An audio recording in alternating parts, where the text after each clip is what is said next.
शनिवारचा आठवडी बाजार असतो. बाजार करून आले आणि पाऊस तर इतका होता, पण पावसामध्येच गेलो आम्ही, बाजार वगैरे करून आलो. कारण आठवड्याभर खायचं काय. दिवाबत्ती करून घेतली, देवापुढे पूजा वगैरे झाली आणि चहा ठेवला. आणि रुद्रांश तर बघा काय काय करतच असतो. त्याला 3 कंगवे लावले, एक मम्मीची, एक पप्पाची आणि छोटीवाली माझी असं म्हणतो. तर त्याचे थोडंसं व्हिडिओ काढून घेतलं.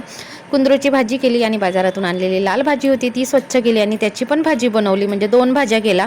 आणि बाजारातून आणलेले होते बघा हे चप्पल, 100 रुपयाला 2 जोड्या 200ला. आणि आजचा नवरात्रीचा 7वा दिवस आणि 7वी माळ. रंग आहे केसरी, त्यागवीर आणि शौर्यतेचे प्रतीक म्हणजे केसरी रंग. रुद्रांसला खायच्या होत्या पुऱ्या, तर रुद्रांसाठी पुऱ्या करून दिल्या. आणि टम्म फुगलेल्या पुऱ्या असतील तर मजेने मुलं खातात.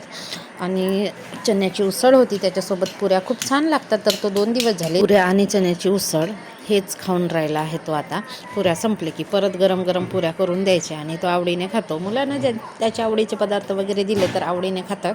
मार्केटमधून आणलेली लाल भाजी 2-4 पाण्याने स्वच्छ धुवून घेतली आणि भाजी बनवली. आणि आत्ता सुरुवात आहे पालेभाज्या निघायची, त्याच्यामुळे पालेभाज्या महाग आहेत.